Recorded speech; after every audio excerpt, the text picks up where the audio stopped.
Good morning. We'll call the meeting to order. Start with the Pledge of Allegiance. I pledge allegiance to the flag of the United States of America and to the republic for which it stands, one nation, under God, indivisible, with liberty and justice for all.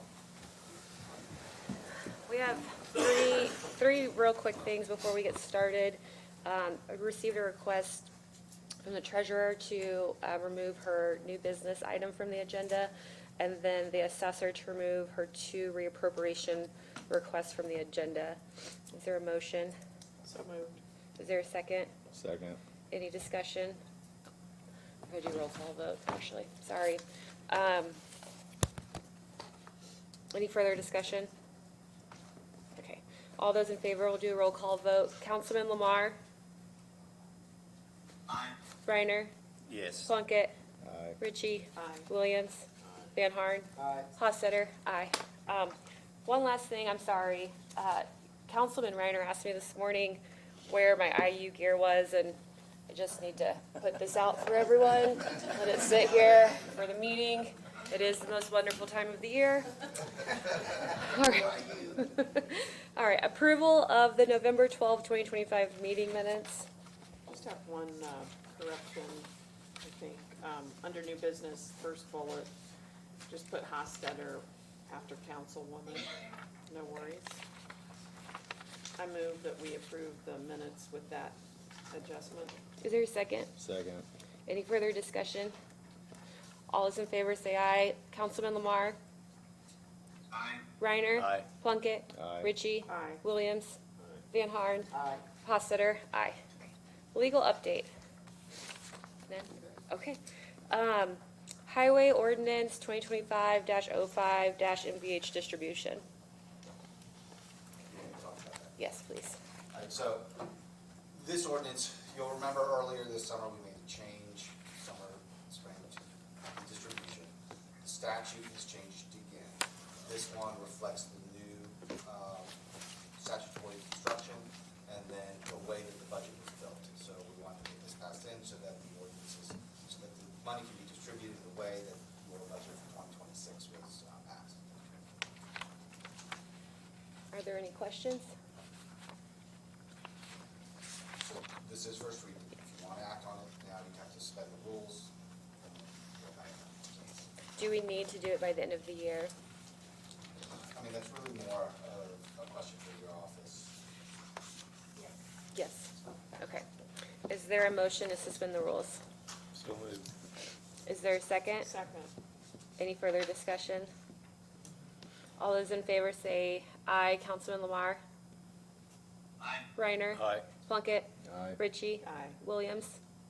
Van Horn? Aye. Hossetter? Aye. All right, is there a motion to approve the ordinance? So moved. Is there a second? Second. Any further discussion? All those in favor say aye. Councilman Lamar? Aye. Reiner? Aye. Plunkett? Aye. Ritchie? Aye. Williams? Van Horn? Aye. Hossetter, aye. Mike Spadell, Veterans Affairs Expenditures Report.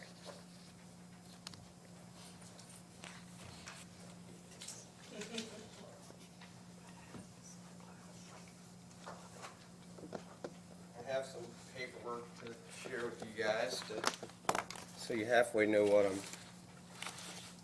talking about.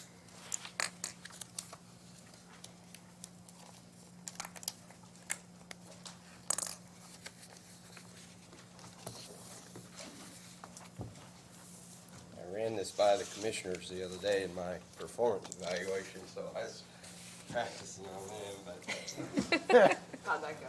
oh, I guess okay. Still here. Still here. Thanks, sir. There's that part of it. And then this is the individual counties that and what their monies. I'm not a finance person by any means, but and really, personally, I don't pay that much attention to this. Not like a lot of the service officers do. But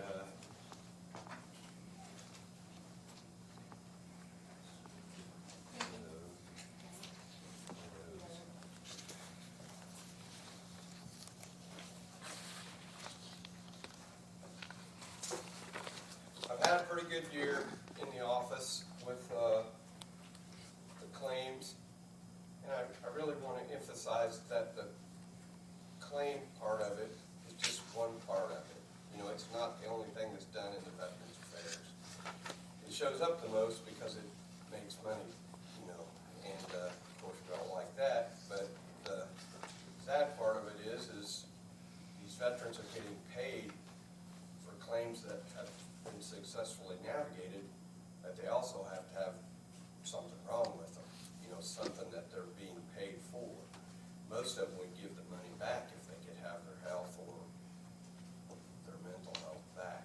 So I try not to lose track of that. But the GDX,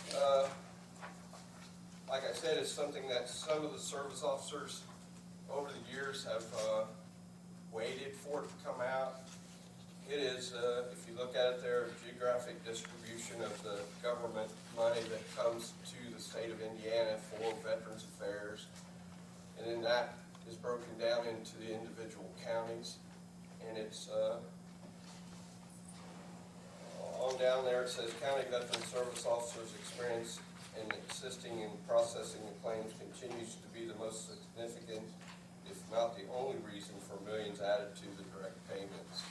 So that's where I would say my office comes into this is,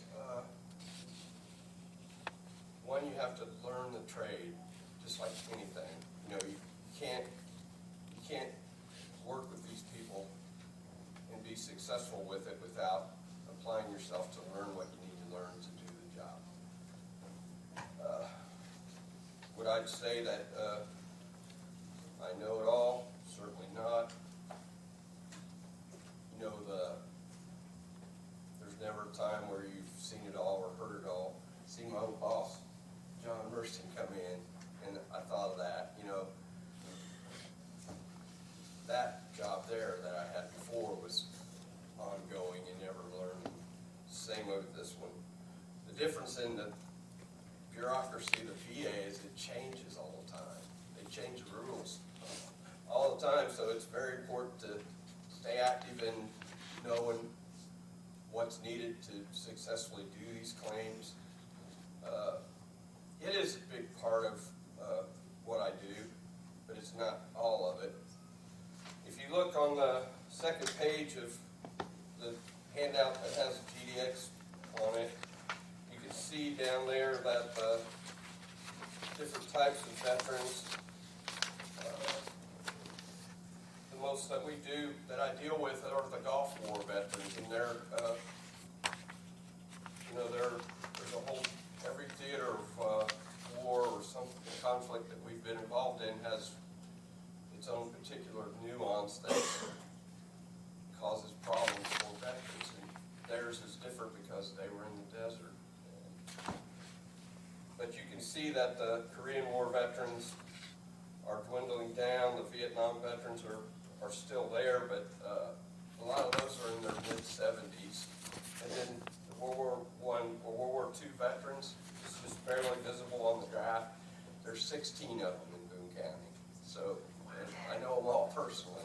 So most of them have already established their benefits. So, but you can see the investment for Boone County's $33 million for this year.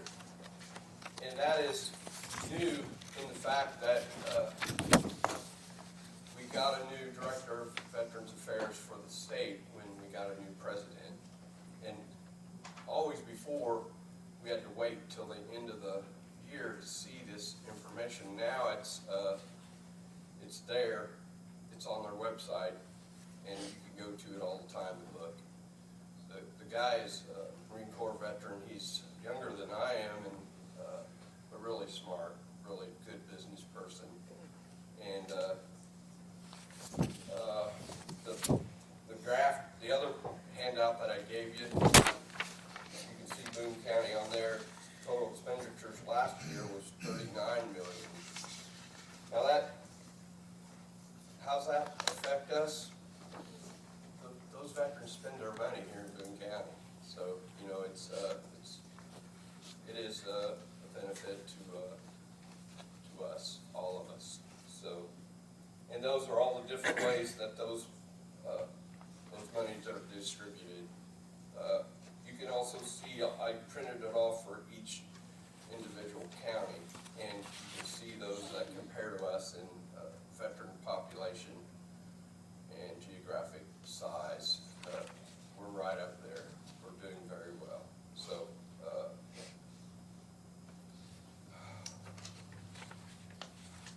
I don't really, I was kind of saddened by the fact that this year's not as much as last year, but we had a whole month that we sat on our thumbs while the government was shut down. And that directly affects, I could still work my office, I could still submit the claims, but they went to the regional office, those are federal employees, and they were all shut down for a month. So now, there's a backlog in a lot of different ways, so, hopefully it'll catch up, but I don't do the job just to see how much money can be made, I don't. And, still like my job, still very motivated. There is something that is coming down the pike, and it is, last year, the Hamilton County sued the state of Indiana for different things that they weren't doing on the state level of Veterans Affairs. And so they passed a House Bill 433, which has changed things, or rumored to have going to change things. It's already changed the fact that the website's better. They're more friendly down there. You can call and ask a question, and they don't act like you're dumb for asking. So, but they have later on this month to decide what the new rules for this change in House Bill 433 will be. And of course, everything's rumored. So, but what they've rumored that the different offices are going to have to do to maintain their licensing, which is important. My office is already doing. We've already crossed those bridges, so I'm not worried about it all that much. Hope that answers questions. I don't really. Mike, I've got two things. One, is there anything we could do as a county to celebrate those 16 remaining World War II veterans? And secondly, that 39 million that you showed us, it looks like it's split right down the middle between direct medical care and compensation and pension, which I thought was interesting, and I'm not surprised on the medical care piece, but half of it's 19 million in medical care. Anyway, on the veterans, is there something we could do or we could help you with in terms of celebrating them? Can I have some time to think about that? Absolutely. Yeah, that'd be pretty cool. One guy I deal with, if you're going west towards Noblesville on 32, where all that stuff sits out in the yard, all that art. Mr. Taylor? Yeah. Yeah, I go visit him quite a bit. He's interesting. And he doesn't need disability claims or anything. He's got money. He's very interesting. And, yeah, there's a few of them that I personally have went and met. And, I just wonder with the 250th anniversary, and again, I think the county does a pretty good job of recognizing veterans. That Yeah. might be sort of a neat. I will. I'll Okay. give that some thought. Great. All right. Thank you. Hey, Michael. Mike, I what's wanna your back say page? something if I may. I remember 9 years ago how Steve Jacob, the president of the council at the time, God rest his soul, the first time that I met him, you never get that second chance to make a first impression. And when I walked in the door, Steve, and I introduced myself, and he said, "So you're the new guy?" I said, "I am." He says, "Let me give you some advice." He says, "Come in here in your first year, listen, learn, and speak when you feel that you need to." And you prefaced everything when you came up here a couple moments ago, how when you came into this position, I don't remember the gentleman's name 9 years ago that I met, but you were working kind of side by side with him, and you had told me at that time that you want to get into this position, and listen and learn, and watch, and dig in deep, and do whatever you can to make sure that the veterans in Boone County, Indiana are well taken care of. And over the last 8, 9 years, many of the vets, there's a gentleman I take care of in Thorntown, he's 90 years old, just as healthy as could be. And many of his friends are all over 70 years old. And they speak highly of what you do for them here in Boone County, Indiana. So I Very just want to say flattering. thank you. And I want to say thank you. Continue to do the hard work that you do and take care of those, not only men, but the women out there that are in need of those services. So thank you very much. What's your back page? My back page is the amount of people that I've seen last year and this year. Sorry, it's so crude. And like I seen more people last year than I did, but the money's not the same. So, I stay right after it. You know, I have people come to see me almost every day that I'm there, so, yep. Thank you. All right. Thank you. Okay, Tony Harris, third quarter commissary report. Just as a reminder, I believe the law changed July 1st of this year, and we're gonna be reviewing, the sheriff's gonna provide us with his commissary fund report quarterly with us to acknowledge receipt at each meeting.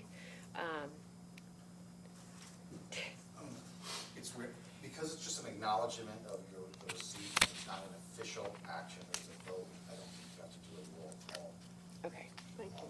Okay, so we are acknowledging receipt of the commissary fund for the period of July 1st, 2025 through September 30th of 2025.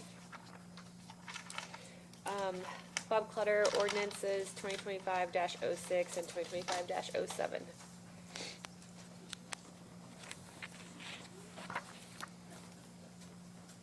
Morning. Bob Clutter, offices at 117 West Main here in Lebanon. Here on behalf of the Redevelopment Commission to present on first reading 2 ordinances for the Merit Project. Most of you are aware of that. It's on the southwest corner of the interchange by 65 and 47, about 190 acres, mixed-use development.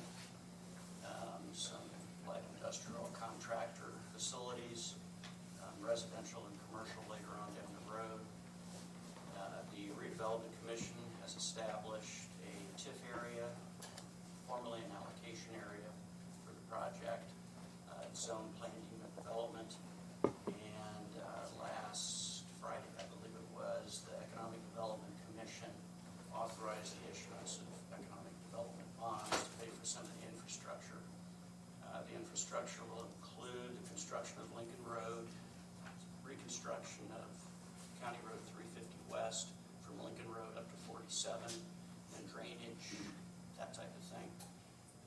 There are 2 bonds, and the reason for that is there's first bond, and I can't remember which number is which. Is it 5 and 6, 6 and 7? 6 and 7. 6 and 7. 6 is the depreciable personal property bond, TIF bond. And that's going to be purchased by MCI, which is the Merit Contracting Inc. And the TIF proceeds on that will go, again, to pay the debt service on that bond. The second bond is the real property bond, which is being purchased by Hageman. The maximum amount of that bond is $4 million. The maximum amount of the depreciable personal property bond is $1.7 million. The most important thing about this, especially from the council's perspective, is these are TIF-only bonds. There's no county obligation. If you want to read through the bond ordinances, which I doubt you do, but paragraph 5, the very last sentence says, under no circumstances is there any obligation for county funds. It's TIF-only funds. And what that essentially means is if there aren't TIF proceeds sufficient to pay the debt service, then the bondholder just sits and waits until there are. Kind of similar to what happened down in Hanson after the recession. A lot of those were TIF-only bonds. The purchaser at that point and Duke had to make up those deficiency payments. So with that, this is first reading. I know Jake and Tom Merritt are here. If you have any questions about the project itself, I'll be back for a second reading on your next meeting in January. In the meantime, the Redevelopment Commission, at their meeting on December 19th, will be adopting agreement and pledging the TIF revenues to the repayment of the bonds. Happy to answer any questions. You guys have anything to add? Thank you. Assessor, new employees for 2026 discussion. Good morning. One, Jennifer Laxley, Boone County Assessor. I'm coming to you today in an effort to keep everyone informed about what is happening in my office with my RFP and vendor contracts. At the next commissioners meeting, I will be rejecting all bids due to the RFP specifications being inadequate. With it being December 9th, there's not enough time to draw up a new RFP, receive bids, review and present my new recommendation prior to the end of the year. At this point, I will have two options. I'm first going to ask the commissioners to extend my current vendor's contract for 1 year only, for 2026, for 1 year. If they agree to the 1 year extension, then after the short legislation session in 2026, I will sit down with the county attorney, treasurer, county auditor to draw up a more concise and comprehensive RFP. If the commissioners deny the extension of the current vendor contract, then I will be coming back to you as the fiscal body to ask that the contract money be reappropriated to payroll. I will then ask you to approve me hiring the individuals I need to do the work in-house. HR has benchmarked the job descriptions that I have provided per council's requested practice. And this has been a very challenging process for myself and for anyone involved. But I will, and we will keep trying to work together to provide the best option for the Boone County taxpayers.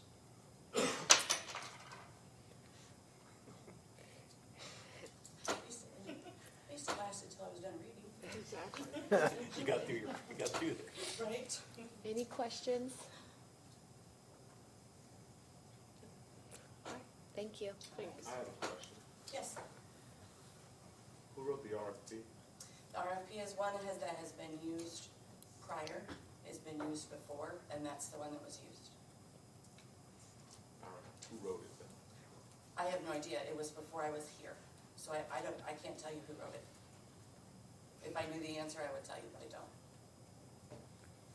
So we have an RFP, how long have you been here? I became assessor in 2022 and I've not had to put one out. So we've had an RFP that's been used and we don't know how long it's been used for? Brought it to the commissioners, provided it to them. They reviewed it, approved it as well. I mean, I'm just saying, I have no idea, but now that it's been brought to my attention that it was somewhat inadequate because I did not know that there was some work being done in other offices kind of alongside that RFP. I'm going to make sure that that's addressed and taken care of.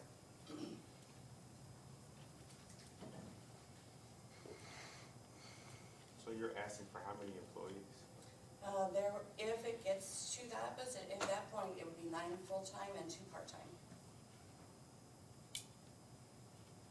So no one up here has any questions? I was on a call yesterday, Aaron, where we went through some of this. So my questions were answered yesterday. That's why I'm not asking, but thank you. Wait, was anybody else on the call? Oh, Dan I was. think Dan's on there. Huh? You was in the meeting, yeah, would y'all like to update us on what happened? I wasn't on the call. Jennifer, do you want to summarize? Are you saying that your dad had 9? Can you turn him up? I can't hear. Yeah, I didn't know there was a call yesterday. And The only reason I'm you asking, would I need guess- 9 additional employees plus 2 part-times, even Correct. if this other contract is signed? No. What other contract? Is there another contract out here or a Yeah. bid that was out there someplace? There was one that was submitted, but I have not presented it. Yeah, say that again, John? Well, she's saying you need 9 employees and 2 part-time. Yeah. Well, this contract or whatever it is that's out here floating around someplace, if that is signed, do you still need those employees? Cause I got an email yesterday from another vendor about a contract being signed. I don't know. Yeah, I don't know if you get, did everybody get that email? Yeah. You guys didn't get an email yesterday from Tammy? I got There from was an Tammy, email but it, yesterday, but it wasn't talking about a contract being signed. It was from the other vendor explaining how many people I have in my office, which was wrong, and how many people they use, and the averages for all of the counties that they work in. I want to clarify, got an email from Tammy from a vendor, Nexus, not about the contract being signed, about an RFP process, and them wanting to move forward. So I guess there was a meeting yesterday. Who was all in the meeting yesterday? Because I didn't know about a meeting. And by the way, Lauren, just so you know, the budget liaison folks that are assigned to the assessor were the ones that have been in conversation. So that's, I mean, you know, usually when we go down a path with questions or budget-related commentary, the budget liaisons that are assigned are the ones, so, anyway. Oh, I'm very familiar. I've been on the council for a while, but Oh, normally yeah. when those happen, we normally include everybody, especially with, well, no, we violated Oh, yeah, open door law if we did that. We can't have, no, we don't, I'm not asking that everybody be in the meeting. I'm saying normally people would get a call to say, hey, we had this meeting and this was this, oh, yeah. This no, was the, I'm with you now. oh, yeah, this was, I didn't know there was a meeting yesterday. Did you? I did. Oh, you did. Destin, did you know there was a meeting yesterday? I know there's meetings a lot of times. Like there's, we all, who doesn't have meetings? Oh, I didn't know, I'm asking, did you know there was a meeting yesterday? We had meetings. John, did you know there was a meeting yesterday? Oh, you didn't know, okay. Kevin knew because he called and was talking to me about things. Okay. I'm just trying to get an understanding. So I guess there was a meeting yesterday. So you want to tell me what the meeting was about yesterday? I just summed it up right there. That was kind of a conversation that we are trying to come to a compromise Okay. so that we can have the RFP be accurate and concise. Okay. Anybody else on the meeting yesterday? And I will say that I was not in the meeting yesterday. I will tell you that with previous meetings that had went on after the commissioners meeting and saw that a storm could be brewing, is what I'm going to say hypothetically, I felt that I was responsible as an elected official to reach out to that office and say what's going on. So I have talked to her on it. So you're asking for 9 employees? If it gets to that, I would ask for 9 full-time employees and 2 part-time. I will not need any office space for them. They're field people, so they work either from their home office or they're out in the field working. So I guess what happened a few months ago? I know I've asked several times about employees working. Absolutely. What, help me understand. So as I provided to you during budgets, that hiring employees, hiring a contractor is usually a better savings than hiring employees. And I'm not gonna say that's not still the case. Even hiring the individual, or the job descriptions that I have supplied, they do come in after benefits and everything higher than my current contract. So that is why, instead of just coming to you and saying, I wanna hire these people, we're trying to extend the contract 1 year, the current vendor contract 1 year, because at this point, there's not time to do a new RFP. So instead of bringing all of these individuals into work, we don't know what Senate Bill 1's gonna do. We have no idea, what that might do to our budgets. And so therefore, the compromise is that I'm asking for 1 year for this. We will put out a new RFP. I will sit down with the county attorney, the auditor, the treasurer, make sure that anything that needs to be in that RFP is in it. All right. I know just a few months ago, you said that the people wouldn't come in if we tried to hire them. So how are you gonna find these people? Well, I've already been reaching out to people just to get contacts. I mean, So are they gonna be adequate though? I mean, absolutely. well, you just told us in the budget workshop they wouldn't come because we couldn't You have to find them. I mean, this is a specialty position. I mean, it's just not anybody. I'll tell you right here as the assessor, I cannot do what my new construction manager does. I cannot go out and do that. That is something that you have to have experience to do it. And who's the Nexus people? Who are these folks? The Nexus Group, Has anybody talked with them? they've been talking with commissioners. Has anyone up here talked to them? I have. Has anyone else talked to them? Commissioners, anybody? Scott has? Commissioner Phil, anything to add?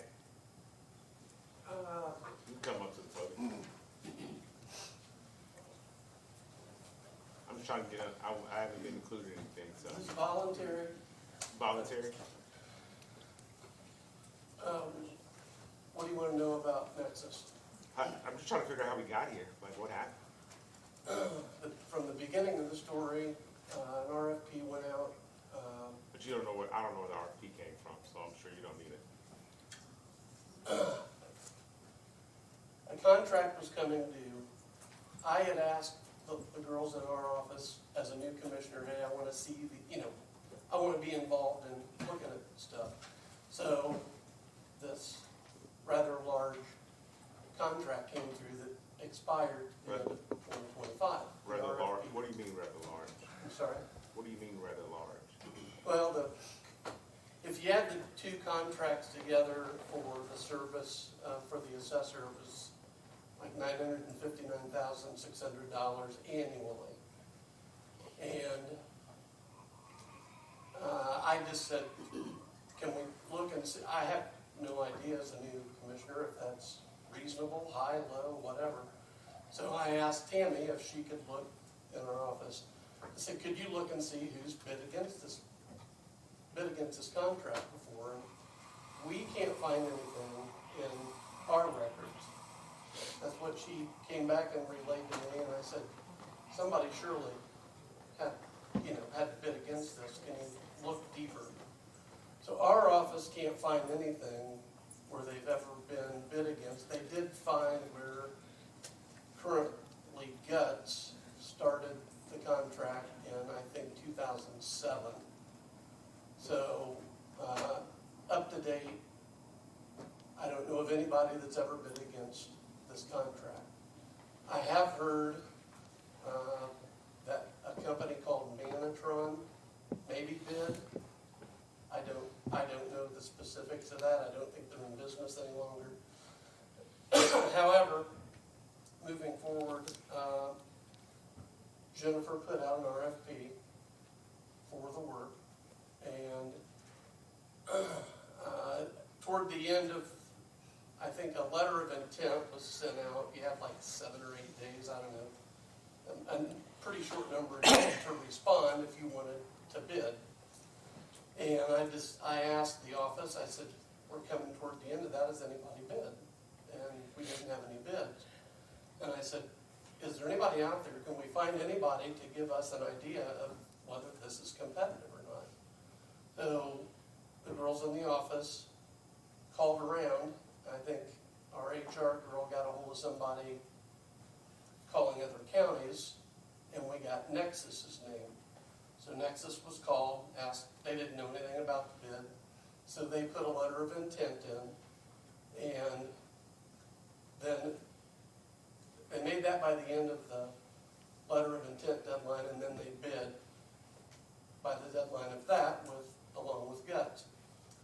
A period of time later, I don't know when the assessor received the bids, but she called for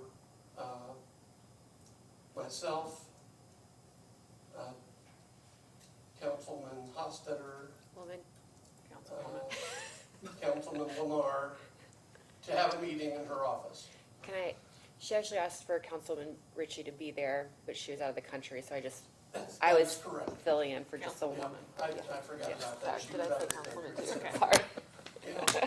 Councilman Gotta get the Hostetter gender filled in for her, but at any rate, we had a meeting, and Jennifer explained, I'm gonna use last names, I hate to do because there's two Jennifers in the conversation.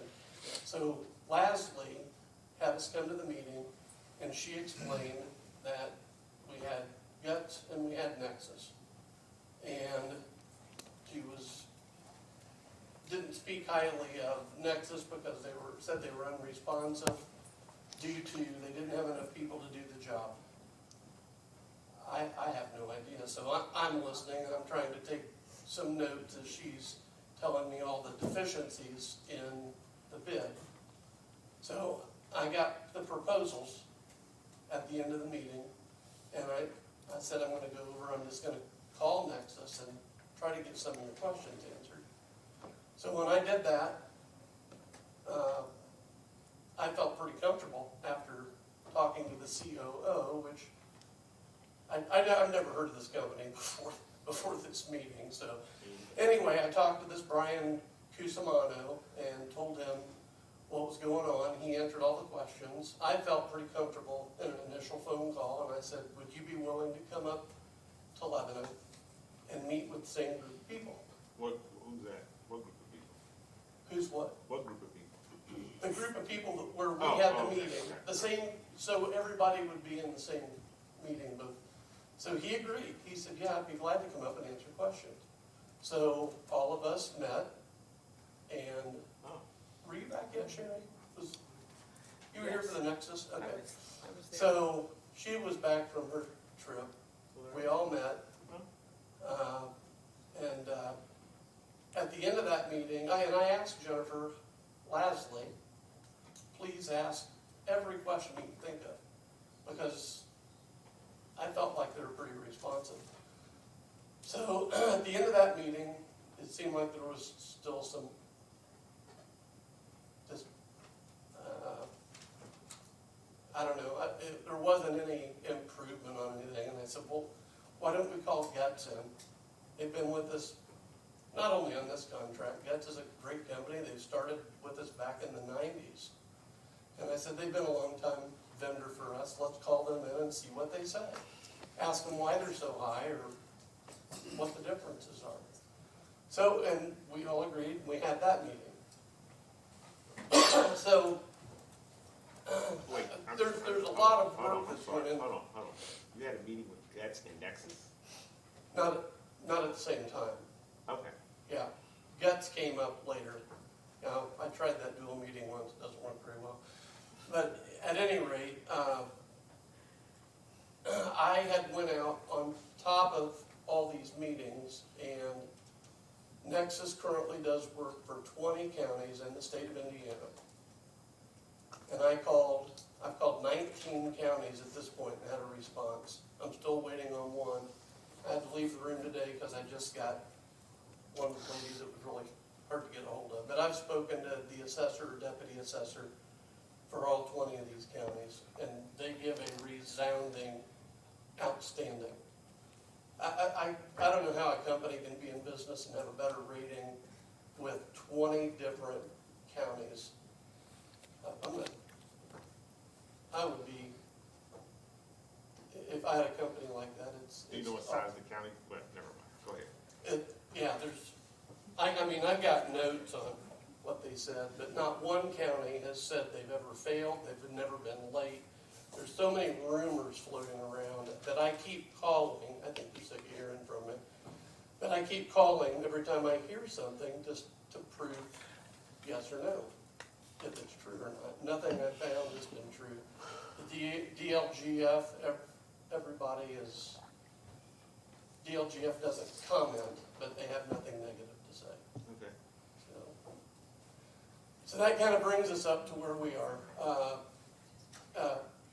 Nexus is $280,000 for 1 year.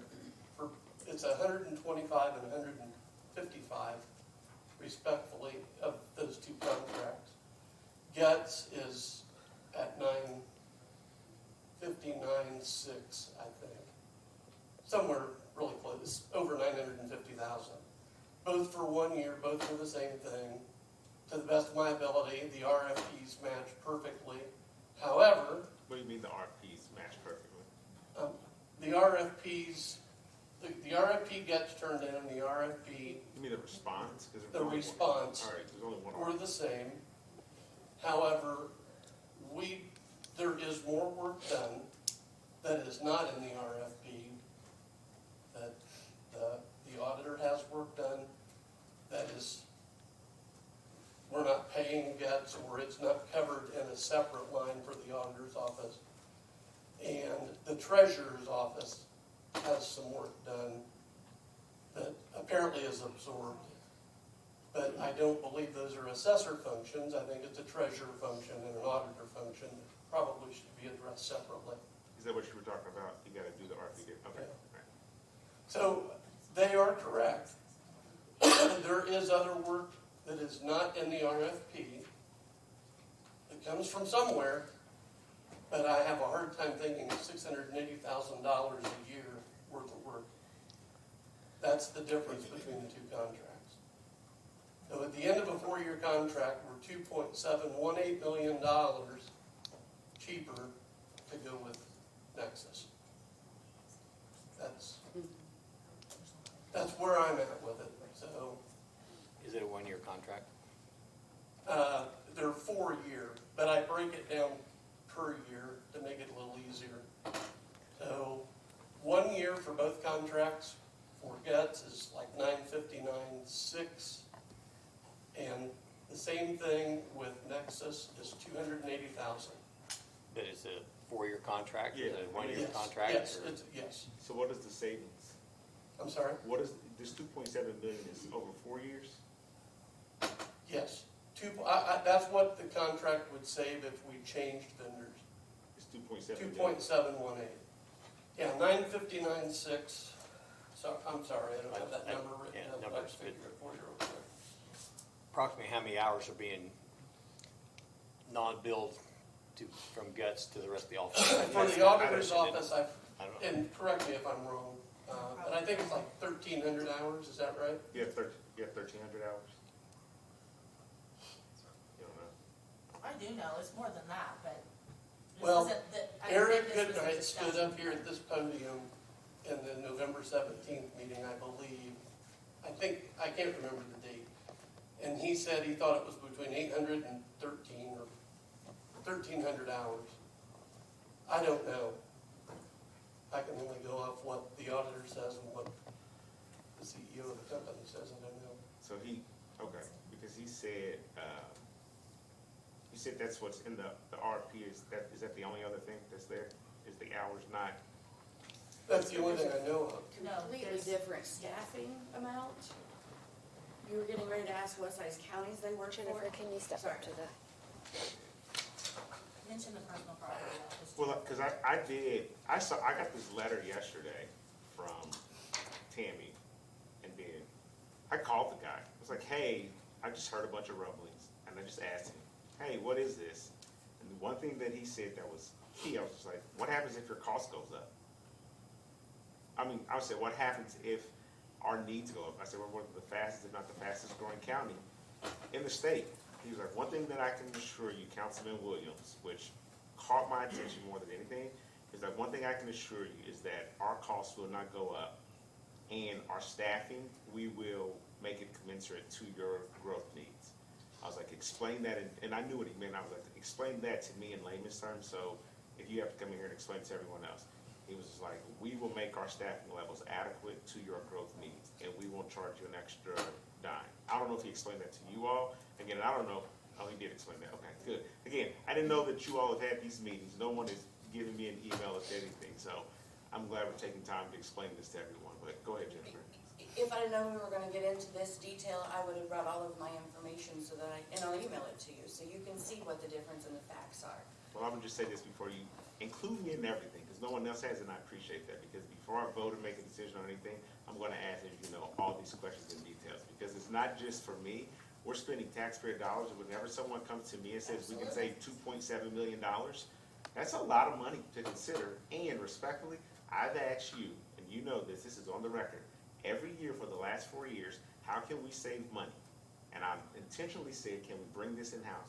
And just a few months ago, you told me, hey, No, there's it'll be no more way. expensive.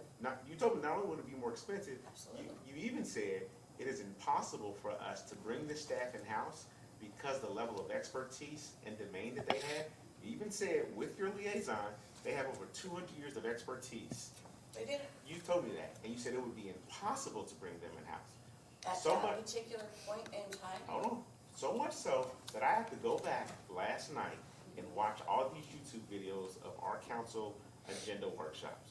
So I'm puzzled right now, trying to figure out how is it that in a matter of just a few months, we went from the last 3 years, it is impossible for us to bring these people in-house.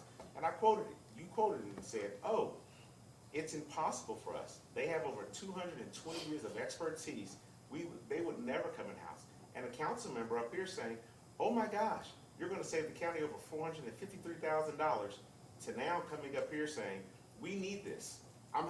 When I say I'm having a hard time, I'm having a very, very hard time trying to understand how we can't move to saving the taxpayers of Boone County $2.7 million.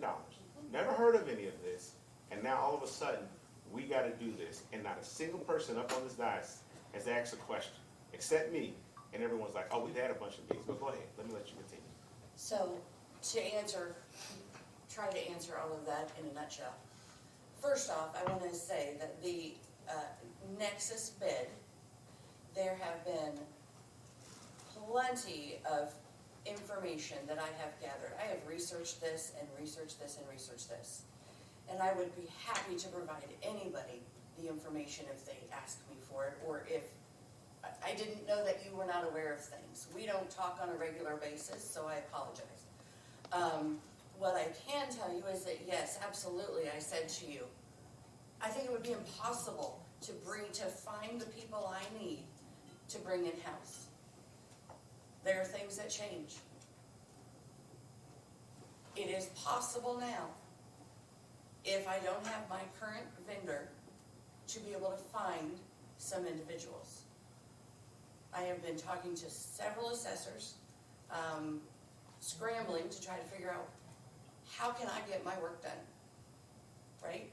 I've got the information here, I've got all the job descriptions together. It is still more expensive than going with a contract by the time you have the benefits in. I'm not gonna say that that's not. What I am gonna say is that the current contract, that the proposal from Nexus, in our meeting, we sat down and talked with Nexus.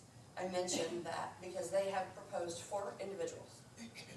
2 of them are partners and 2 of them for field work. Okay, as you stated, Boone County is one of the fastest growing counties in the state of Indiana. Right now I have 6 individuals doing new construction alone. Okay, you can't go out and do Lily in a day. It takes time, it takes people. You cannot do that. Councilman Van Horn actually gave me some papers that he contacted the same counties that, Commissioner Pell has called, asking them if some of the stuff in the RFP, if Nexus does it for those counties, they do not. You wanna comment to that? Sure. I'm gonna go back to the November 17th meeting where the commissioners at that time were questioned about Nexus and the RFP. And Scott had mentioned that he had called, I think 18 or 20 counties. And so many of the elected officials and people in the room on that November 17th meeting come up to the podium, including myself, and voiced their opinion with respect to the decisions that the commissioners at that time were considering. They hadn't voted yet, that they were considering. And they had asked Scott the question, what were the questions that you asked to these 20 assessors or their deputies in their office? And you never gave a definitive answer. So with that being said, I would like to know what questions you asked, because the questions that I asked was on that 17th, I was concerned after hearing, let's just say 15 people, let's just say 10 people coming up to the podium. I don't remember how many there were, but 10 people came up, and every one of them every one of them, including myself and a few on the video feed, had voiced their concerns that this is the wrong thing to do and here's the reason why. And so I had come up to you, Scott, asking to have a meeting with you. And you said, I suppose this is about what took place yesterday, on that Monday the 17th. I said, absolutely. And you said, well, let's meet on Monday. Let's do lunch Monday. And so Scott and I met for lunch on Monday the 24th. And we went over here to Arnie's, and we had a lengthy conversation for about an hour and a half. And I had asked him, hey, give me that list if you'd be so kind. I want to call those 20 individuals and talk to those people. So I got the list from you, and then I called Jennifer. Jennifer, do you have a list of people that I can speak to? Yeah, she gave me a list, and I think there were only 2 additionals on there of the counties that, of those 2022, included the same exact ones that you called, Scott, that you spoke with. So the next day, on the 25th, I got up in the morning at 8 o'clock. I spent 3 hours, and I asked 5 important questions. I remember 2 of them. Again, if I knew this was going to happen, I would have brought all my paperwork with me. But there are 2 questions that I remember, or 3 that I remember of the 5. One of them was being, let's assume for a moment that I'm the contractor and I come into your beautiful community. And I'm talking to the assessors. I spoke to, I think it was 20 assessors. Of those 20, 2 of them were the first deputy. 18 of them were the assessors. 2 of them were the deputy assessors. And I asked them, let's assume for a moment that I have a contracting company. And I come into your beautiful community and I build 5,000 homes. I as the contractor have to go get a building permit for those 5,000 homes. And then somebody has to input that information into the system, into the assessor's office, so that those dollars, the assessment values can be sent out, and then everybody collects the money. I said, with that being said, Mr. or Mrs. Assessor, do you do that in-house, or does Nexus do that for you? Oh, we do it in-house. Okay. Every single one of them was in-house. The other one was, let's assume for a moment, I want to bring a mobile home into your beautiful community, and all the paperwork that has to be done. Do you in-house send out those letters to the individual buying this new home that they stay in compliance, or does Nexus? Oh, we do it in-house. 4 of those questions, all 4 of those questions were done in-house. Were done in-house. The only question where all 20, let's say 22, all 22 of them were in agreement was that Nexus took care of everything on the legal side. Nexus took care of everything on the legal side. So your Can other, I- your other questions? Can I just provide some additional background, Councilman Williams? Are you okay with that? So I sat in on the Nexus meeting, but not the Guts meeting. And part of that was because I was filling in for Councilwoman Ritchie, but also I've tried to focus on what this council's role is in this.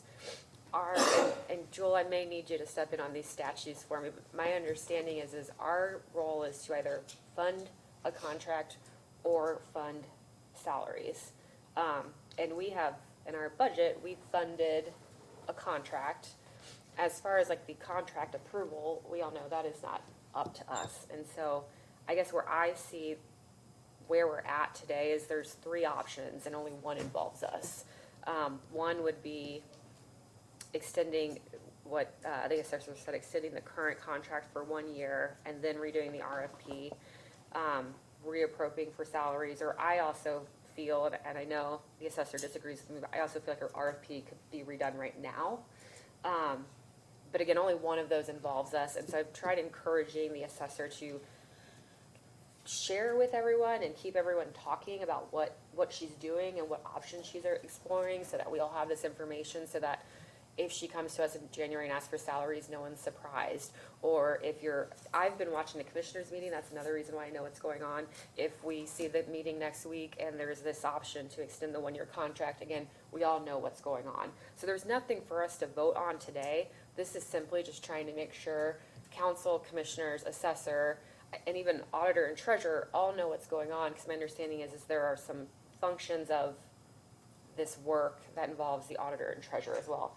And I think it's also important for us to know that, like, if the assessor were to come to us in January and ask for salaries, there's the potential that we've got other services in the auditor's office and other services in the treasurer's office that we may have to fund too. So I want to make sure we all have this information and everyone's talking still. I think what needs to be made clear is the difference between the two. If Gus is doing a whole lot of work for other people, that has to be documented someplace. So if there's $600 and some thousand worth of work being done above what that contract would be, then we need to know how many hours being done Right, and that. and get apples to apples. Right. You know, if they're doing this work for Debbie and for the treasurer and everybody else, that needs to be documented, and we're paying for it then. And I wanna clarify, Okay. it's not $600,000 worth of other work that's being done. I have 13 individuals dedicated to Boone County working with my Yeah. current vendor. But, The other vendor has bid for 4 people. yeah, I understand. And when I take the number of people I have versus the proposal amount for Nexus, it's 70,000 a person. Yeah. Guts is 73,000 a person. But we talked about So the other counties. biggest- If they're getting the work done, the legal part, if the other people have to do something in-house, there needs to be, it's gotta be balanced out. Somebody's gotta know what the difference, that much difference in the two contracts doing. I don't think Guts is super overcharging us, but I'd like to know the amount of work that they're doing. It makes the difference between the $260,000 contract and the $900,000 contract. You can't, when an RFP goes out, if a company bids on something for an RFP, that's like having a painter come to my house and one company says, I'm gonna have 9 people paint it for this amount of money, and I'm gonna have 4 people paint it. If the 4 people are gonna get the job done for this amount of money, and they're gonna charge this amount of money for 9 people, I can't debate that, or I shouldn't even use my house. Hold on, I'm using the county building. It is what it is. If they have responded to the RFP, and we put the RFP out, it is what it is. Like, I literally don't have a dog in the fight. I'm just now finding out about all of this in the sense of, it's clear that there's been a lot of discussions about it, so people clearly had a dog in the fight. But I'm like, there was an RFP that was put out. The RFP was responded to. And if the RFP was responded to, and people have, said, this is what I wanna do, at the end of the day, I think you just said it, if it's saving taxpayers money to the tune of $2.7 million, I'm trying to figure out how in the world has the council got involved into a decision of a contract being decided upon? Like, hey, we need to allocate funds. We had been drugged into something, and I'm like, I think I can read between the lines of it. I'm sure everyone else in the room and online can. We've been drugged into something because it sounds like somebody doesn't like the end result of what was decided upon an RFP. Like, we keep getting pulled into things that we always keep saying we need to stay in our lane. We don't always stay in our lane, and that's the problem, is when something doesn't go someone's way, we get drugged into it, and then we get caught in between it, and it doesn't make sense. We had this happen earlier in the year, and the end result was, oh, we now have legal counsel that people love and are working with, and Beth Copeland has worked out exceptionally well. She's been a phenomenal attorney for this county. Again, let this situation just play out. Like, let the assessor and the commissioners should figure this out. The county council's role is to fund things. We have gotten into a contract fight that has nothing to do with us. We fund the lines. I think you all are responsible enough as elected officials to figure this out. So I don't think the council is, again, there's 3 options. One involves us, the other 2 don't.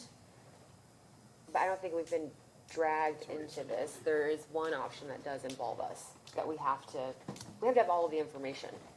My hope is that there's a resolution before the end of the year that doesn't involve us, but we have to be prepared. Isn't the Guts contract funded for next year? We funded the top bid, which was the Guts contract, yes. So, it needs to be figured The out. commissioners threw it out. Okay. They wouldn't. Trust me, I want to stay out of the It's a contract commissioner part, thing. like, But that's here's why I what- didn't here's what- attend the Guts meeting. Here's what I don't get, and help me if I'm wrong. Commissioner Pale, are you guys, again, are you guys picking a different contract? Again, I'm trying to understand. And I went back and looked at your commission meetings. Are you guys trying to pick Nexus? Is that, I think that's what they're trying to pick, you guys are trying to pick Nexus. They, by statute, Huh? they cannot enter into an agreement with or present a contract for me, for my office, by statute. Beth said at the meeting and said that. This is why I'm trying to focus on, They did make like, a motion to do what are our that, options but it now? was not Beth isn't here. my understanding of We the made a legal motion to motion. enter into negotiations, that's what Commissioner Byer, Jewel, I don't want to drag it to, I thought executives of the county can enter into contracts, but I thought statutorily executives or something where an executive of the county can enter into a contract. I'll have to, I don't know the exact sites off the top of my head. I know that there are two separate chapters in the county codes that apply to entering into contracts. The only entity that has the power to essentially sign a contract is the commissioners. They are the executive body. There's a process that you go through where a elected officer can present a contract to the commissioners. Commissioners take a look at it, and if it's deemed, but that is a provision that goes for the conducting the constitutional duties of the elected office. If those are tied to that, then there's a decision process that goes through, I think it's like 21 days. Speaking off the top of my head. No, I get it. So I would want to look at it and get back to you exactly what it says. I know that there are at least two chapters, though, that talk about the contracting authority. The contracting authority sits with the commissioners. I can tell you, you do not have the authority Right. for contracts. Right. The people who bring the contracts to the commissioners are elected officials, but the ultimate executive power lies with the commissioners. I will go through, look at the statute and write up a memo. I remember us having this conversation with Elise, that the authority lies with the commissioners. Yeah. And when we were going through some of the jail stuff, like ultimately, we were voting on stuff with the jail, but it's like, hey, the commissioners had the ultimate authority to execute and sign any contract as the executive body for the county.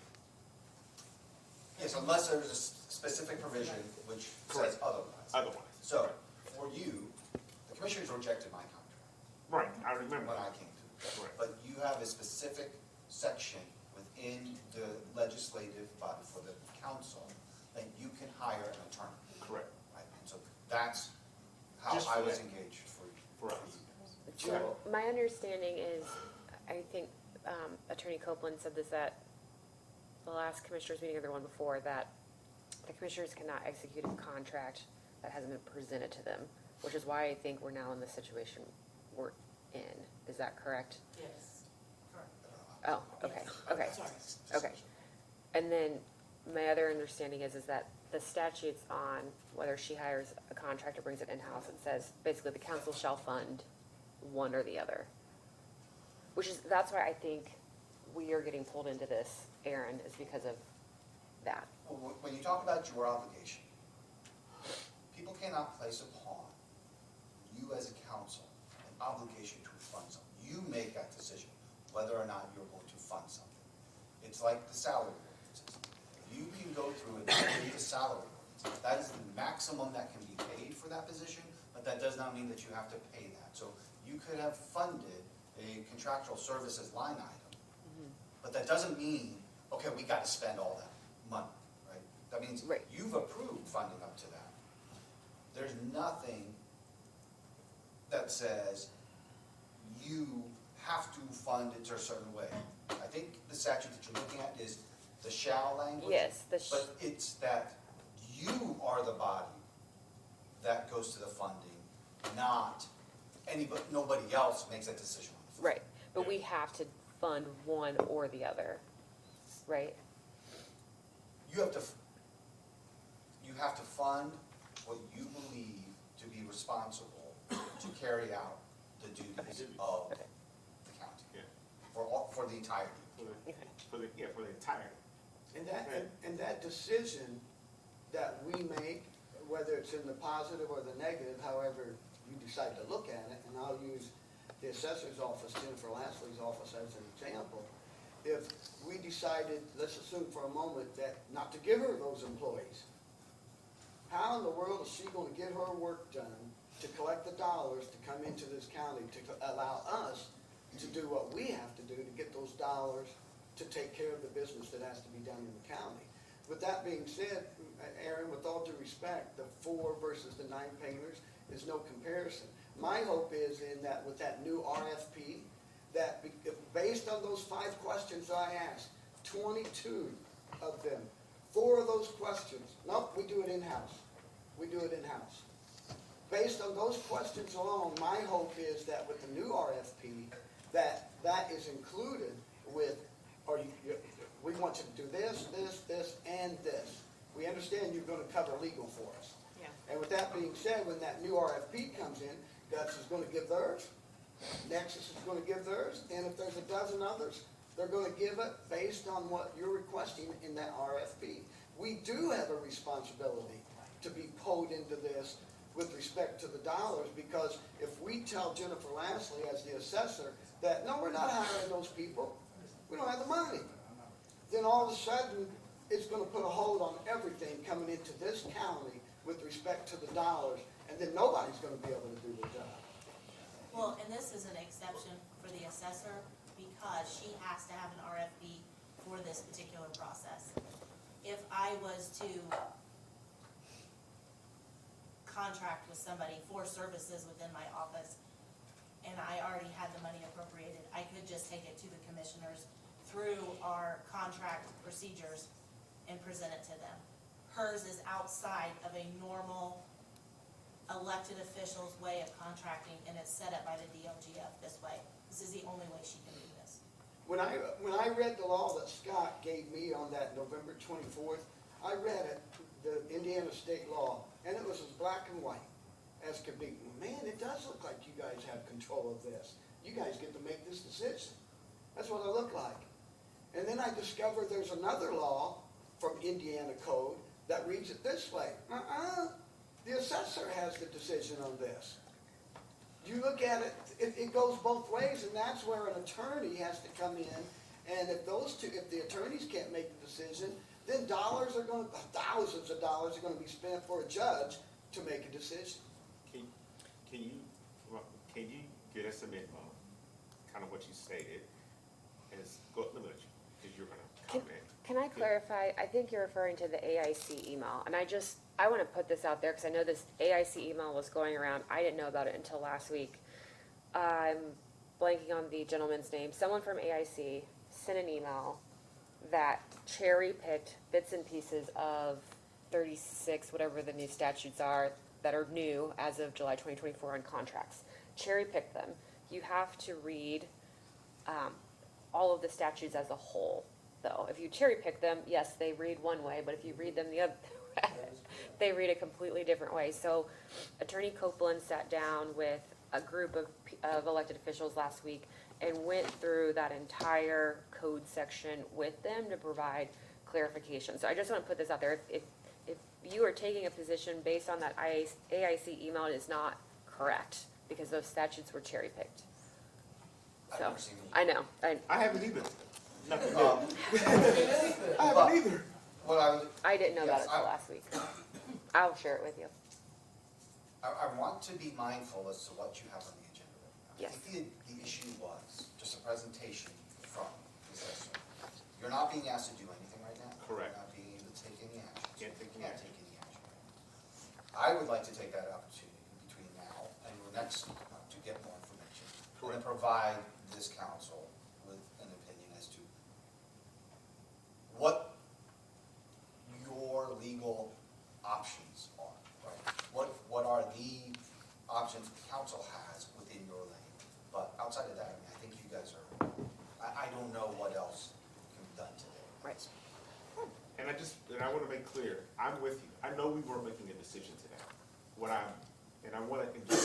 My point is, when I say the council's being drugged into this, what I'm saying when I'm meaning when I say that is, we're being drugged into it in the sense of, when I say it has nothing to do with us, I don't mean that in a literal sense. Like, yes, we have to fund it and all of that, but we're getting drugged into something where the council technically doesn't have anything to do with it because the commissioners have the authority, kind of what Jewel says, to make a decision on a contract with the assessor. What I think has happened is, oh, they're gonna sign a contract. I don't think Jennifer is in agreement with whatever they're able to do. It sounds like you don't want them to use Nexus, but I don't wanna put words in your mouth. I wanna use a company that can get my work done. Okay. I know my scope of work and no one else in this room right here knows. Fair. Nobody knows what it takes to do this job. Fair And enough. I just didn't wanna put words in your mouth. So it I'm sounds. not afraid of change, I told that to the commissioners, I'm not afraid of change. If it's the right change. It's fair. This is not the right change, and that's where I am now stuck. So when I'm making this comment of like, oh, it sounds like Guts would have been the preferred contractor, if anyone, to use, because changing doesn't sound like it wants to be Nexus, and I'm looking at it, and what you said is, it's more expensive to bring people in-house, and I'm just, again, stuck with, how do we, grapple with that? But again, I'm like, how are we stuck in the middle of this when our role is just to fund it? That's what I mean when I'm like, this has nothing to do with us per se. That's what I'm meaning when I say that. That's where I'm at. I agree with you on the two contract options. If this came in front of us for salaries, I wanted to make sure everyone was aware, so. I just have one thing left to say, I think, and that is, one, as it relates to our involvement, I would like to think that the commissioners were involving the budget liaison members for the reason of just having more heads around the table and working together, not thinking that we were in a different lane. At the same time, I think it's, and I appreciate that, and I hope we can still do that going forward, both ways. And then secondly, I don't view that any different than, for example, an insurance subcommittee for which I used to serve, and now I think it's composed of other folks, where people from council, commissioners, and now I think it's from other elected officials, get together and talk intelligently about what the, insurance contract looks like and what we might think about doing differently, knowing that at the end of the day, the commissioners have to sign that contract, and then we have to fund it. So, again, I would just say, as a footnote to all this discussion, I appreciated being included as a liaison, I think Dan did too, but we knew our role, and we did contribute in terms of what, after the meeting was held and the questions that we asked. So I hope we don't upset that apple cart as it relates to this conversation. Thank you. Okay, thank you. Anything else? I Okay, would like to close with something, if I can have 20 seconds. okay. On this topic? I'm sorry, On this topic? on the subject. Okay. To answer your question, Councilman Williams, 4-year contract is $3,838,400. That's Guts. Nexus is 1.12 million even. That's a difference of 2.718,400. Okay, that finished. That's when we got sidetracked. To answer your question on the painters, 9 painters or 4 painters. I love that analogy because that's what this is. It's more people or less people that likely are more efficient or do things differently. I don't know. But the paint work's gonna get done, and it's gonna get done early or on time. I don't know her job, I don't know the assessor's job, I don't know the auditor's job. But I've talked to 19 other counties of her peers that know her job, and 19 out of 20 have said, if you give Nexus the bid, they will get the work done. That's all I don't know. I don't have any emotion in this. There is so much emotion with the different folks. I'm gonna ask that we move on unless the council has any more questions, and that we jump in front of coroner and allow Judge Shine to do her additional request real quick so she can get back to court. Thank you for the information. Thank you. Thank you. Thank you.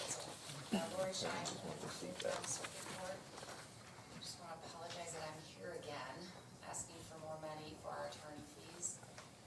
We're asking for an additional $100,000, and that's just to get through the end of the year. We're already $28,000 in the hole. Actually, we're about So- 40 right now.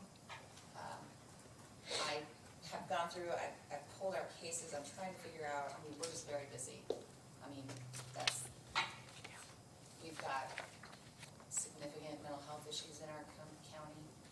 Criminals that have mental health issues need to be evaluated for competency and sanity. That all comes out of this fund. We have to pay for attorneys when there are child in need of services cases. So mom gets one, dad gets one, sometimes the child gets one. All of that comes out of this fund.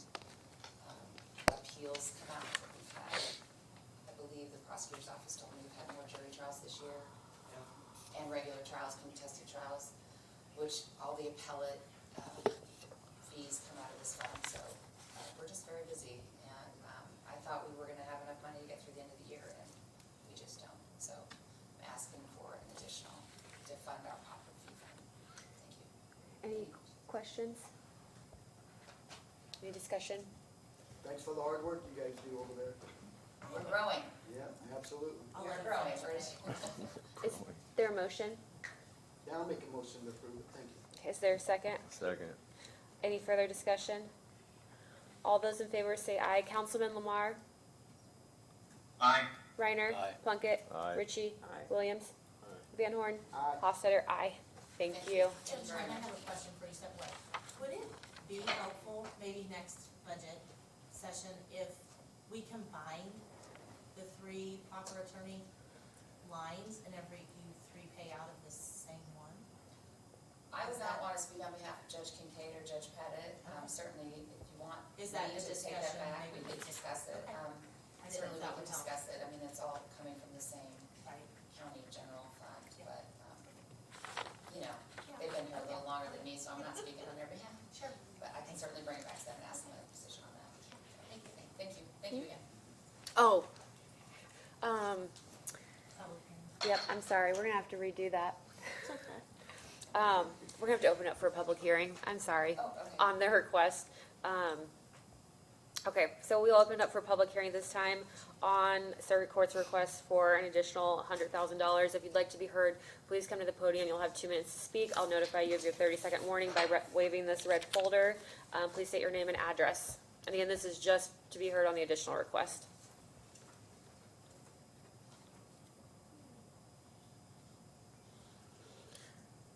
All right, we'll close the public hearing. Is there a motion? And with that being said, I'd like to make a motion for the circuit court to receive the $100,000 for the proper attorney fees and any additional things they need to do with that. Is there a second?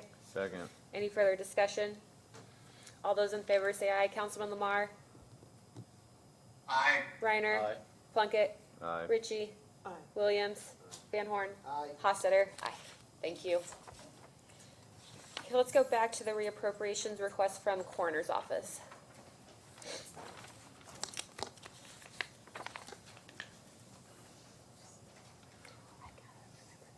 Good morning. My name's Shane Doherty. I don't know if I've met all of you or not, but I'm the Chief Deputy Coroner. So we're asking, as of right now, we have a little over $9,000 in invoices to pay for our autopsy fees. Once that is paid, that'll put us in the negative amount. So what we're asking is if we could move some of our funds around. We're wanting to move funds from our administrative assistant, our chief deputy training, our fuel line, and our our personal protective equipment, is that we will have money left over in those. And a lot of that is because the part-time admin assistant and the training, we really weren't up and running in the new facility until May, so we won't really pay out of that. Our fuel line, we just didn't use that much fuel, and for our personal protective equipment, we were able to apply for grants and receive money for that as well. A lot of it is just because this year is so much higher than it was last year. We based our budget off 2024. We're at 107 cases, and as of right now, this year, we're at 145 cases. that's about a 35% increase in caseloads. And a lot of them are going to autopsy because we've seen an increase in, especially like fatal traffic accidents where many of them have been with multiple victims in the cases, in each case. So Are there any questions? All right, is there a motion? We do all separate motions? I would do this one that he said, the 4 into the autopsies is one vote, and then the salary one would be a separate vote. The top one is the salary, the next ones are the combined ones. Okay, I move that we take $2,000 from deputy admin training point, which is 0716, to deputy coroner autopsy investigations, which is 0715. There's a motion, is there a second? Second. Any further discussion? All those in favor say aye. Councilman Lamar? Aye. Reiner? Plunkett? Aye. Ritchie? Aye. Williams? Van Horn? Aye. Hostetter? Aye. Motion carries. Is there another motion? I'd like to motion the next 4 together, 12,066.40 from the PT admin line 0015 to autopsy 0719, as well as 8288.25 from deputy admin training 0716 to the autopsy line of 0719.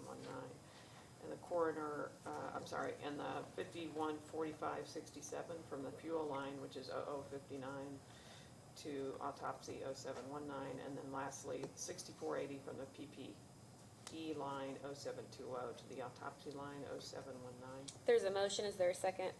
Second. Any further discussion?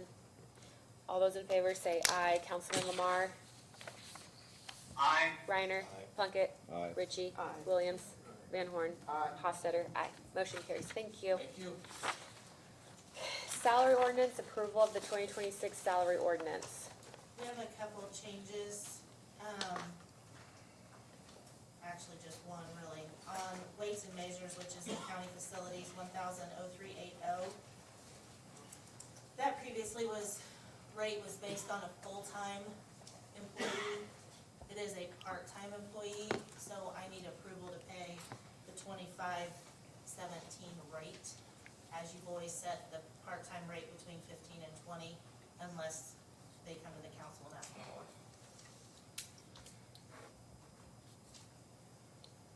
I move that we set the rate of 2517 for 0380 for the part-time employee, For inclusion in the. for inclusion in the 2026 salary ordinance, sorry. There's a motion, is there a second? Second. Any further discussion? All those in favor say aye. Councilman Lamar? Aye. Reiner? Aye. Plunkett? Aye. Ritchie? Aye. Williams? Van Horn? Aye. Hostetter? Aye. Debbie, is there anything else with the, so since this is an ordinance, this could either be our first reading, or if there is a motion to suspend the rules, then we can move forward with adopting the ordinance. I move that we suspend the rules. I'll second it. Ritchie and Plunkett, is there any further discussion? All those in favor say aye. Councilman Lamar? Aye. Reiner? Plunkett? Aye. Ritchie? Aye. Williams? Van Horn? Aye. Hostetter? Aye. Is there a motion to adopt the 2026 salary ordinance? Is there a second? Second. Any further discussion? All those in favor say aye. Councilman Lamar? Aye. Reiner? Aye. Plunkett? Oh, aye. Ritchie? Aye. Williams? Van Horn? Aye. Hostetter? Aye. Okay. 2026 board appointments. Today, we're just addressing the Hussey Mayfield Library appointment. That is correct. Hussey Mayfield Library Board, I want to give thanks publicly to Ed Canberra, who was the treasurer, who served 12 years at the Hussey Mayfield Library Board. And I just want to say thank you publicly to Ed. We had, I think it was 3 applications come in. I'm going to make a motion that we bring in Kevin H. Culp, C-U-L-P, as the new board member. So that's my motion for Kevin H. Culp. There's a motion. Is there a second? Second. Is there any further discussion? Did you interview Kevin? Yes, Did you interview them all then? yes. Okay. further discussion? All right, all those in favor say aye. Councilman Lamar? I, Reiner? Plunkett? Aye. Ritchie? Aye. Williams? Van Horn? Aye. Hofstadter? Aye. Motion carries. Next item is the opioid settlement committee slate, and I'm gonna ask that we table this until next month so that I can have some additional time to finish putting together that slate, unless anyone objects. Okay. Do we need a motion to table that? If you want to actually table it and put it on the next agenda, then Okay, is, So moved. thank you. Is there a second? Thank you. Any further discussion? All right, all those in favor say aye. Councilman Lamar? I, Reiner? Plunkett? Aye. Ritchie? Aye. Williams? Van Horn? Hofstadter? Aye. Thank you. Next is the Justice Center expenses. I know Councilman Reiner asked for that information. I forwarded an email that we received, that did include the total through, I think it was August of 2025. I'm not sure if anyone has any questions or if there's any additional information I that think is. we went over 700 and some thousand. Yeah. Well, and that is just what was paid from the bond. So the 1233, construction line for 3 years was about another $7 to $8 million. How? The bid was $59.1 million. I think that's all we paid. Say that number one more time. Wasn't that the idea of the build, BOT. operate, and transfer? Yep. It'd be 59.1 million. Now, the sprinklers, I can understand that, the locks, I can understand that. There were some other things that were done that upgrade the old part of the building, but the new part of the building was supposed to be 59.1 million. We were promised and told that. Can you tell me that number one more time? I'm sorry. So in 2023 would have been the first physical year of paying from the 1233 fund was 1.951 million. In 24, 2.638 million. And so far in 2025, you're at 1.292 million. Okay, were these changes that somebody approved to make it go up higher? Who approved it? These are not, from what I can tell that was paid, these are not changes. This is just I over. think they're, I. Cost overruns? I don't know, Tony and I I don't know that we can answer any of those. Yeah. We were not in any of these meetings, so I don't know. What was that total? I Yeah, don't know. we contracted, right, for $59.1 million, build, operate, and transfer? Yep. That's all we pay. And what was the, what did you tell me that total was again? I'm sorry. Well, it was what, it's around 8 million. Close to 7. Yeah. So, And these are like invoices that, I mean, I don't really know. Security Pros, Area Plan Commission, I'm assuming those are permits. Comfort Systems, I'm assuming that's HVAC, I don't. Tony, you don't know either, I'm assuming. I know you weren't in some of, I know you were excluded. I was excluded in the original build of the jail itself. Right now, they continue to work on the drains inside the bookend section of that, but I don't think those drains are even included in that. And They are that's, My understanding is But there's that's- a documented note that those drains were supposed to be included in the original plan, so. and that's already plus $500,000. I think you and Commissioner Pell are working on that, right? I'm not sure what the total number of that is once that. The last number I once that's saw was about included. 337,000 On the that the drains. county was gonna have to pay. On the But prepared, on the Bookend, drain. that's a new area, isn't it? Bookend's new area. So Yeah, they contracted to build that for a certain amount of money. and we're $7 I million. don't disagree with you, John. Yeah, and if there was other things done, like you redid sprinklers in the old part of the jail, I believe, and the locks, I can understand that. But the building construction of that jail is 59.1 million. We voted on it. We were 7 million guaranteed on- that by this build, operate, and transfer. That's all we're gonna pay. And I don't disagree with you. Okay. Jewel, where we at from a recourse standpoint on the BOT?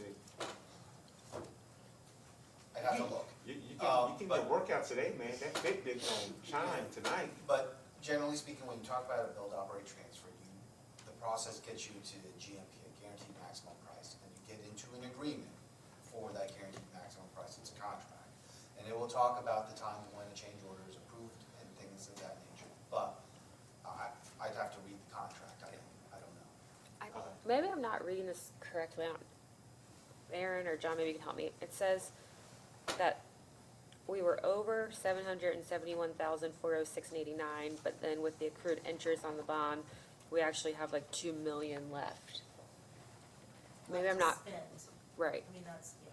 So So the accrued interest is supposed to be for the loose But equipment in the then jail. you've also I think- got I think 7 million That's of what she's saying. expenses We got here 7 million of that the county pays. additional expenses that we paid outside of the BOT. Oh, okay, so we were just, And I think we're conflating terms here. It's not necessarily outside of the BOT, it's outside of the bond. Outside of the bond, I'm sorry, the Right, so bond. you have a bond, Right. which you've taken To for pay- this project, to pay to pay for for the this project, project. correct. You've earned an interest on this bond, so you'll get some background there. But that bond is not necessarily what you've agreed to in that guaranteed maximum price contract. The guaranteed maximum price contract is the agreement for this BOT. Correct. Any changes have to come through there. If you end up with more money on your bond, then you end up with more money in your bond. That's our, that, That you can look to use on authorized sorts of expenditures. like the gas station. Right. Too soon, go ahead. But we have to start with the GMP contract. So, I'm assuming you have the contract. Dr. Yvonne, probably. Probably. I'm also, and I will just put this out there as Tony knows, I'm being pushed to close this. By who? And by Bank of New York. We're a year past the deadline. Are you still getting invoices too? We're still getting, I still see invoices every commissioner meeting for consent agenda for them to approve. I cannot get a straight answer from Meredith as to where we are. From a legal perspective and not the current county legal perspective, I was advised that what could happen is that I could be shown in default on this bond, as we should have closed this part of it when they took occupancy. Can we? I have been pushing this for what, Tony, several months, and I can't, Tony, I can't. I get wasn't anywhere. reading this correctly, I In other words- thought we were under. Were these change orders then that made this more expensive? From what I see, yes, they're change orders. Then who approved them? Who approved them? Your commissioners. Can we- But They approve them at every I meeting. mean, the day we took the vote on the jail, I was promised, the builder promised $59.1 million. Because if it had been more than that, I wouldn't have voted for it, and I was the last person to vote. So, we're gonna pay $59.1 million for that jail. If I have a vote on it, that's what we're gonna do. Now, if there's other things we've done above that, like the locks, the sprinklers, and that kind of stuff, that's fine, we'll pay for that. But not 7 million over. No, I I wanna see that builder stand up here and tell us why. And I know I mean, I think some of us know about the drainage issue, but that's 300, that's nowhere near $7 million. John, help me remember, but if I remember correctly, and Scott was not here, Tim was not here, and Don Lawson, in October of 2020, there were 3 different commissioners who came to this board and wanted to put a BOT into place that was gonna be $42 million that had to be signed by the end of October of that 2020. And I publicly stated, prefacing by saying, I do not have a crystal ball, but I just have a feeling that then Vice President Biden might win this election. And if he does, things are gonna go sky high. And sure enough, he wins the election. That BOT was set in place for $59 million. If we would have done that in October of But that that's year- water over the bridge. Yeah. Well, it's But water they over the agreed bridge. $59.9 million to build that jail, Can and we we, need to hold our feet to it. can we give our legal counsel a second to Okay, go ahead. review just sent him the, Yeah. sorry, I read that incorrectly. I saw us as being under, I would have forwarded this to Jewel prior to this meeting if I understood that it was over. I get what you're saying. I think in addition to what you sent us, I think there's another outstanding piece to what Debbie's saying. Because Okay. I get the commissioner's agenda. There's a consent agenda on most commissioners' meetings.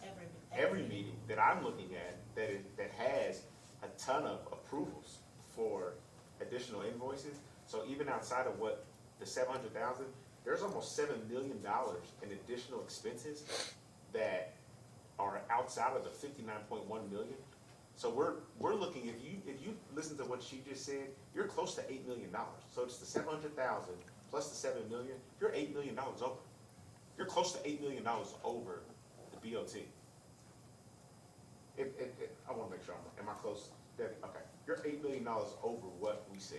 You are, but you're also 3 years Well, too late to To even even, worry about it. and not only that, you know, BNY Mellon is pushing on you. They're pushing hard. Let's, I was getting 1 email a month, now I'm getting 2.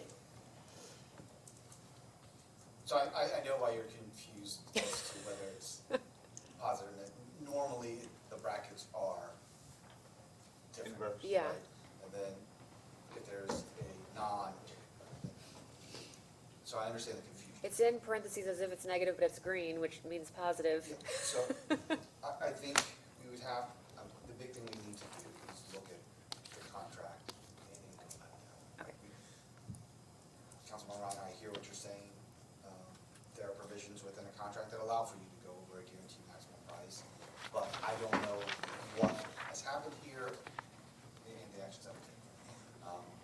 So Are you able, sorry, dig into it. are you able to, update us on this in our January meeting? Yeah, so Okay. what I would do is I would reach out to Beth Copeland as well. Okay. Because there's gonna be some information to the Okay. Commissioner's office. Okay. Can we do this? I don't know, John and Jennifer, can we, I don't know if it makes sense for us to huddle with you, okay. Can the three of us huddle with you, Debbie, and start looking at this and trying to figure out a solution, like, in short order? Debbie, you'll work with you. Okay. So we will keep that on our agenda under old business for January, just in case we need anything. $8 million over. Okay, public comment, at this time, we'll open the meeting up for public comment. If you'd like to be heard, please approach the podium, state your name, address, and/or business in the county. You'll be given 2 minutes. I will give you a 30-second warning by waving this red folder. I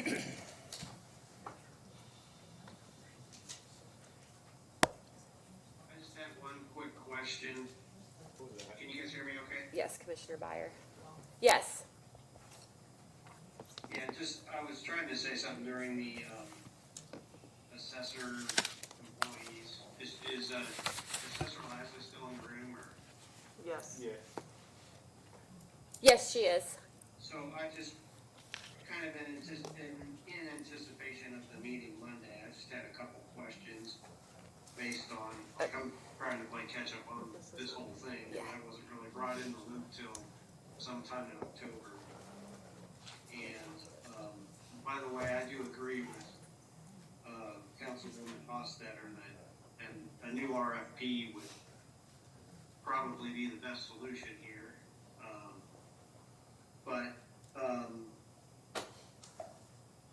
The employees that are in Guts's contract, or the work that's in Guts's contract, or in Guts's RFP that's not in Nexus's RFP,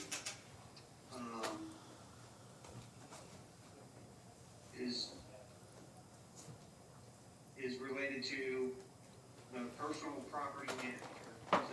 That's one, is that correct? Correct. Oh, hold on. Hold on. Sorry. So, this is That's public, correct. this is a public comment session, so under your rules, it is not a question and answer Okay.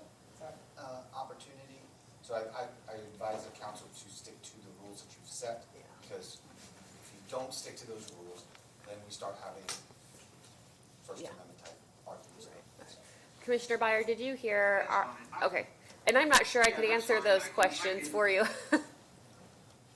Yeah, I can call her ESCOs, that's fine.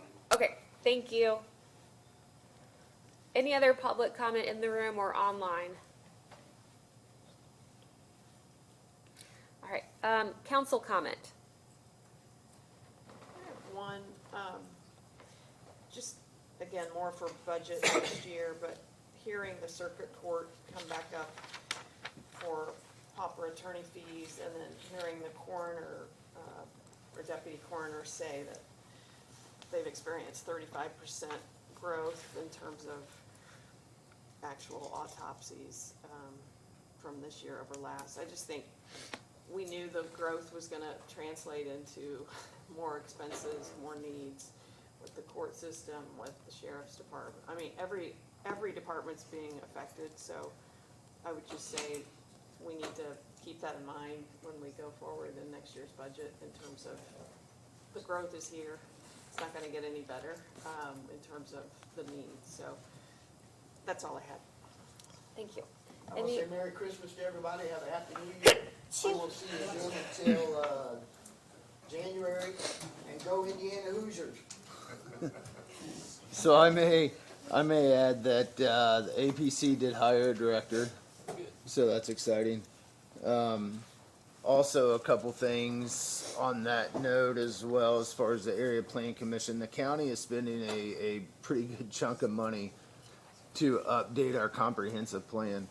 And I know they're having like some public workshops.